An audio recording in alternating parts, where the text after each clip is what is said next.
My wife brought her lover to family dinner. What I did next traumatized everyone forever. Hello, everyone. Dear listeners, please share your thoughts in the comments section below. And don't forget to like, share, and subscribe. Now, let's begin the video. Using a throwaway for obvious reasons, with certain specifics modified to preserve anonymity. My wife brought her lover to a family dinner, and what I did after that traumatized everyone forever. I'm sitting here in my home office, bourbon glass in hand, finally ready to tell this story. It's been 3 months since I set my entire life on fire and then rebuilt it from the ashes. Some of you might judge me for what I did, but honestly, I don't give a damn. My name's Mike, I'm 34, and I work as a senior cybersecurity expert at one of the biggest banks in Texas. I make roughly $250, $0 a month, not to brag, just to give some context for what's next. I was married to Lisa for 7 years. She's 32, used to be an HR director at a manufacturing firm, earning about $180K. But that's the past now. We met back in college. I was finishing my master in computer science, and she was in her final year studying business administration. She was incredibly beautiful, driven, and ambitious. Her looks caught my eye, yes, but I was equally drawn to her intelligence. We dated for 3 years, got hitched, and bought a house in Austin. I thought we'd built something solid, something real. But the first sign something was wrong showed up in March.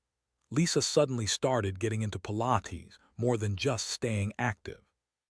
Now her taking care of herself wasn't unusual, but this was different. She'd gone from going 3 times a week to 5. She bought all new workout gear from those expensive shops in the mall and started talking about how her core was stronger, how flexible she was getting. Then came the strange behavior with her phone. We'd always been open, passed around passcodes, left our phones lying around, no secrets. Suddenly, her iPhone had a fingerprint lock. She angled the screen when texting, make her calls in the bathroom. When I questioned her, she just laughed it off, claimed it was just work stuff. I knew how sensitive HR matters could be, so I didn't push. But what really started to set off alarms was that lingerie stash I found in her drawer, 50,000 baht worth of lace and silk hidden under her everyday clothes. When did she buy that? Why hadn't I seen her wear it? But the real red flag was her trip to Phuket at the same time as the company conference she insisted she had to attend. She never traveled for work before, and now she was rushing off for a leadership summit she claimed was urgent.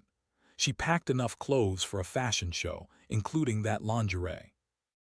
I'm no fool, but I also don't go around snooping through her phone, never wanted to be that guy. But I was a cybersecurity specialist, so I knew how to find information when I needed to. The receipt was in her car, crumpled, stuck in the door pocket like she'd meant to toss it. The bar. Looks like the rooftop bar at MC, 2 cocktails, 2 dinners, totaling 800 baht. The date. The night she supposedly was at her department's birthday celebration in Loti. That's when I called my buddy, a former detective with the Royal Thai Police, now running his own private investigation firm. He was recommended by a colleague who'd used him for corporate espionage cases. I met him at a coffee shop near Victory Monument, handed him a picture of Lisa and her schedule and said, "How far do you want me to go?" He looked me dead in the eye and said, "I want everything, photos, videos, audio, whatever you can get. I want to know who, where, when, and how many times." I paid him 100 baht, double his quote. I wanted his best work. 2 weeks later, my world blew up. Called me on a Tuesday afternoon. My phone buzzed during a security audit I was managing, and his voice was clinical, professional. "Mr. Mike, I have the information you asked for. I think we should meet in person." I left work early, told my team I had a medical appointment, and met him at that same coffee shop. He slid a tablet across the table. The first photo hit me like a knockout punch. Lisa holding hands with some guy at a rooftop restaurant inn. The next showed them kissing in an elevator, and another capturing them entering a hotel room at the. His name was a CFO at her company. "Married with 2 kids and a pregnant wife," I said, scrolling through more photos. Him in his BMW at a private karaoke room in different hotels for at least 4 months. He also had videos, Everything was detailed, including their last rendezvous near a short-time hotel. I watched the entire thing with a numb detachment, her moaning his name, begging him for more, doing things she told me she wasn't into. I didn't cry, I didn't rage, I just sat there absorbing every detail, letting it sink in. When it was over, I transferred another 50 baht into Sai's account and said, "Keep watching them." "More?" Sai hesitated. "Mr. Mike, I think that's enough." I cut him off. "I'm not done yet. I need everything, every meeting, every text, every hotel receipt." He nodded slowly but asked, "How long until you want me to stop?" I went home that night, looking her right in the eyes as I did it, thinking about the videos and all the evidence against her. She had no idea. She kissed me, told me she loved me. If I'd laughed, I might have cried. For the next 2 weeks, I maintained my routine, went to work, sat through dinners, watched TV, went to bed. Meanwhile, Sai fed me a steady stream of evidence, revealing their patterns. Tuesdays and Thursdays were Pilates days. She'd check in at the gym first, then meet him afterward. Probably thought her social media check-ins were her alibi. Saturdays were for shopping with her sister Molly, who lived in and hadn't been to Bangkok in 6 months. I used my hacking skills, just simple social engineering, to access her Line account, read their messages secretly, and uncover all their promises and pet names that made me sick. I saw the pictures they shared, a bikini photo with the caption, "Can't wait till we do this without hiding," as if I was just an obstacle standing between her and her happiness. Then I found out about the Phuket trip, 3 days at a resort in Kamala, with photos on the beach and everything. She sent him one in a bikini saying, "Can't wait till we can do this without hiding." Like I was just an inconvenience to their secret world. 2 weeks into the surveillance, she crossed a line. She suggested we host a 7-year anniversary dinner, pretending everything was perfect. She smiled and said, "We should celebrate properly, invite our families, show them how happy we are." I almost choked on my coffee, the nerve of her. I agreed, pretending to be excited, knowing I had 3 weeks to prepare. I upgraded our security, cameras everywhere, high-def, night vision, motion detection. I told her I was worried about break-ins. She thought it was sweet. It took exactly 1 week, and she brought her lover to our house, while I was at a legitimate work conference in. I checked the security feed remotely, saw them in my bed, and felt my blood boil. I dashed to the gym and punched a bag for an hour, but I didn't go home. Instead, I kept that video safe. Sai told me wasn't just cheating with my wife, but was involved with others too. Photos, hotel records, all dating back over 2 years. His wife doesn't know yet. Their house in was a quiet neighborhood. Sai told me her name was, she's 35, pregnant, and seems like a genuinely good woman. I decided she deserved to know, but not yet. Not until I was ready. Lisa threw herself into the anniversary dinner plans, catering from a fancy place in Siam Square. Flowers, a photographer, a new dress cost her 20 baht from Central Embassy. She kept insisting that our families need to see how well we're doing while hiding her affair. I played along, helping with the guest list, suggesting we invite her colleagues, hinting at her mentor, the helpful boss. She looked almost panicked but nodded. 3 weeks before the event, I set my plan in motion. I spoke to my lawyer, Bangkok's best divorce attorney, showed him all the evidence. His eyes widened. "This is thorough," he said. "You'll keep the house, the cars, almost everything. She's finished." I pushed further. "I want total destruction. How else can we maximize this?" We strategized, covering Thailand's divorce laws, asset protection, reputation damage. When I left her office, I had a clear plan. A 20-minute cut of the entire affair. Photos, hotel receipts, chats, security footage, all time-stamped, arranged in chronological order, watermarked, and onto USB drives for the family elders.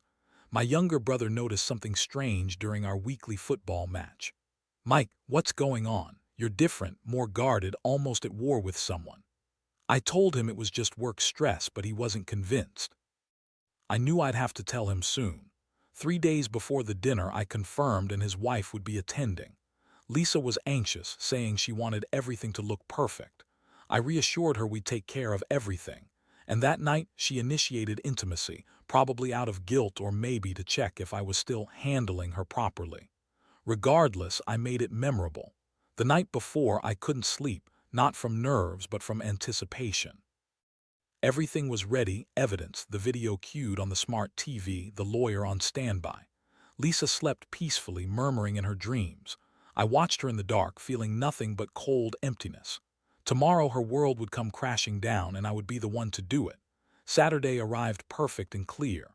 Lisa was buzzing with nervous energy, fussing with the preparations, catering flowers, setting up tables in the garden, stringing lights. I helped with everything. "You're amazing," she told me, kissing me quickly. "Thanks for supporting me." Supportive, right? Guests arrived at 5, starting with my parents coming from, then her family from her parents, her sister Molly, who definitely wasn't shopping with Lisa. All told, close to 33 people gathered. Fraser and his wife arrived around 5:45 p.m. I watched from the kitchen as they parked, looking nervous, adjusting his collar repeatedly. Looked radiant, pregnant, in a modest dress that hinted at her bump. Lisa met them at the door with a perfect, polite smile, nodding with just enough casualness. "This is from work and his wife," she introduced them. I shook his hand, looked him in the eye. His palm was sweaty, but I kept my composure. "Pleasure to finally meet you," I said. Lisa told them how highly it helped her career. She was practically glowing with gratitude, smiled warmly, thankful for the invitation but oblivious as to how much destruction was about to unfold around her. Dinner was served at 6:30, classic Thai dishes, including her favorites. I sat at the head, Lisa to my right and somewhere with a good view of the TV and family on my left. Everyone was eating, laughing, sharing stories. My father raised his beer for a toast, to many more years. Everyone clinked glasses and I raised mine to truth and honesty. Lisa squeezed my hand, visibly tense but smiling. The conversation flowed, work, family, plans. I kept everyone comfortable, filling glasses, making sure no one felt out of place. Complimented our home and I whispered about the security system, crystal clear recordings, every detail documented. Lisa's laugh was slight, strained. By 8, dinner was winding down. It was time for speeches, our families, the traditional honoring of the couple. I stood up, tapped my glass, and got everyone's attention. "7 years ago, I married the woman I thought I'd spend my life with," I started. Lisa was everything I'd ever wanted, beautiful, ambitious, smart. I believed we were building something real, but if she'd known, she might be surprised at what I've uncovered. Lisa's eyes glistened with tears. "In marriage, we promise love, honor, fidelity, trusting our partner with everything. When that trust is broken, it can never really be fixed." Silence fell. Something in my voice, the weight of the moment, spoke volumes. Maybe I'd learned a lot recently about betrayal, honesty, and what lies behind the facade people show. Lisa's smile flickered and shifted uncomfortably. I continued. "Tonight, I want to share a story about trust, betrayal, and consequences. Consider it my anniversary gift." I pulled out my phone and activated the smart TV. The screen flickered alive behind me. "What are you doing?" Lisa whispered, panic in her voice. I didn't answer, I just pressed play. The first image appeared, a chat between and Lisa, him telling her what he wanted to do to her, her responding enthusiastically. Gasps rippled through the room. Then photos, her holding hands with him at restaurants, kissing in an elevator, entering a hotel room. His name was, I learned, a CFO, married with kids. I kept scrolling, more photos, more videos, hotels, private rooms all over the city, at least 4 months worth, and this was just the beginning. The metadata proved she'd been lying about the Phuket conference. Then came the videos, her moaning his name, begging him for more. The footage from our own bedroom, her in our bed, in her wedding dress, writing him love notes. The reaction was visceral. Lisa's mother covered her mouth, her father's face turned purple with rage. Gasped, clutching her belly, looked furious. "Did you film us?" Lisa's voice broke as she got to her knees. I stepped back. She reached for my phone. I refused. Video continued playing, more moaning, more pleas. The sounds of skin slapping echoed through my garden. "Turn it off." Lisa's father roared, voice trembling with anger. I kept calm and said, "There's more." I pulled out envelopes filled with photographs, chat transcripts, hotel receipts, credit card records, handing them out like party favors. To her parents, to his wife, and to who was crying softly. This wasn't just about Lisa, this was about exposing the whole web of lies. A liar. She's a liar. I had proof of affairs with other women, hotel bookings, countless messages. I told her husband was hiding a secret life she never imagined. Her envelope contained shocking evidence, photos of him with other women, records dating back 2 years. She sobbed quietly, clutching her belly, went ballistic, lunging at me. My brother stepped in, shoving him back, sharp words exchanged. Lisa's on her knees, begging her husband, please, we can talk about this. It's not what it looks like. I pulled out my phone again. Maybe I should play the chats where she's discussing her divorce plans or hiding assets, I said coldly. She turned ghostly pale. She hadn't known I had all this. Her father approached, voice filled with anger. You dare come into my daughter's house, sit at our table, I should kill you, he spat. Fraser was retreating toward the door, pulling with him. She yanked free, shouting, don't effing touch me. She slapped Fraser hard enough to leave a slap print. The sound echoed across the garden. My mother, silent until now, came over, stared down at Lisa from her knees, and shook her head, voice laced with disgust. I always treated you like my own daughter, she said quietly. Get out of my son's house.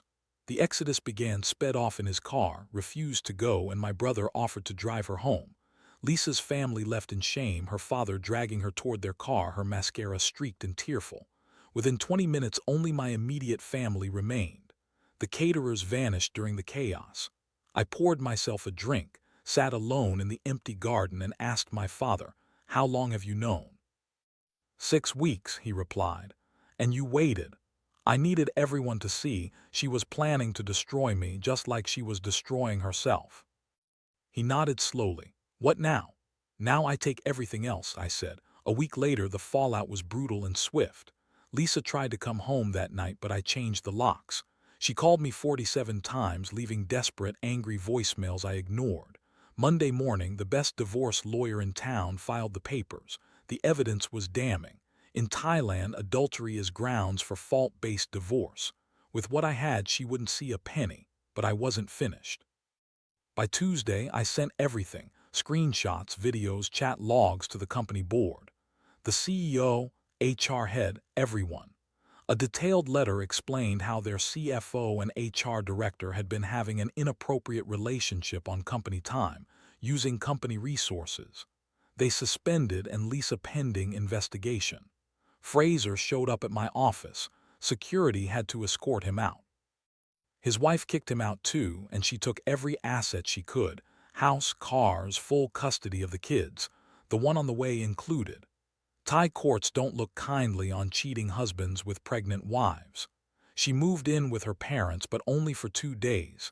Then she kicked him out and moved into a cheap apartment inn, living on what little he could scrape together, and it got worse.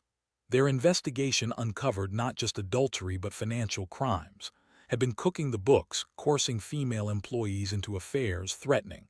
Both they lost their jobs with cause, no severance, no recommendations, no benefits. I watched it all happen and I felt vindicated, knowing my life was protected. Amazingly, I just kept going to work, coming home to an empty house, sleeping soundly. The divorce was finalized in 2 months. Everything I wanted was mine. The house, the cars, the investments. Final update, 3 months later, I'm sitting here, the same chair, same bourbon, but everything's changed. The divorce is done, I got it all. She got nothing. She tried to challenge, claiming I violated her privacy with recordings, but the judge laughed her out of court. She's working at some tiny recruitment agency now, maybe making 40K baht a month, living in a cramped studio above a 7-Eleven. Her family still won't speak to her, haunted by what happened that night. Fraser's ruined, lost his job, reputation, and his criminal charges threaten jail time. Had their baby girl, and Fraser will be paying child support for 4 kids, on whatever he can make with a criminal record. But here's the thing about revenge, it's hollow. I thought tearing them apart would make me feel better, stronger, but all it did was leave me feeling empty. I've started therapy on the advice of my brother with doctor. We're talking about trust, rebuilding, moving on. It's slowly helping. I've begun dating again, nothing serious yet. It's hard to trust, but I'm trying. Some of you will say I went too far, should just divorced her quietly and moved on with dignity. Maybe you're right. But dignity doesn't pay the bills when your ex cheats and walks away with half your assets. It doesn't stop them from laughing and saying what a fool you are while they're in your bed with someone else. I'm not proud of everything I did, but I'm not ashamed either. They made their choices, I made mine. They're living with their consequences, and I'm living with mine. The house is quiet now. Sometimes I think about selling it, too many memories. But then I remember, I won. This is my house, my life, my future. She took 7 years from me, I took everything from her. Fair trade. And by the way, some of you asked, yes, I still keep in touch with, not exactly friends, but we check in. She's doing well considering everything. Strong woman. Her family stood by her and her baby girl is healthy and beautiful. Fraser has only seen her once under supervision in court. And no, we didn't cross any lines. She's gone through enough without me adding complication. Some lines are just not worth crossing, even in revenge. And one final note. If you're reading this and think I'm a pathetic beta pretending to be alpha, just look at my bank account, my house, and my ring finger. None of that lies. Thanks for the laugh. This will be my last update. I've told my story, judged by your court hereon. Now I'm moving forward. To those who shared their own stories of betrayal and survival, stay strong. To those calling me a monster, I sleep just fine. And to any cheaters out there, your partner isn't as stupid as you think. The truth always comes out, and when it does, you risk losing everything. Choose wisely. Thanks for listening.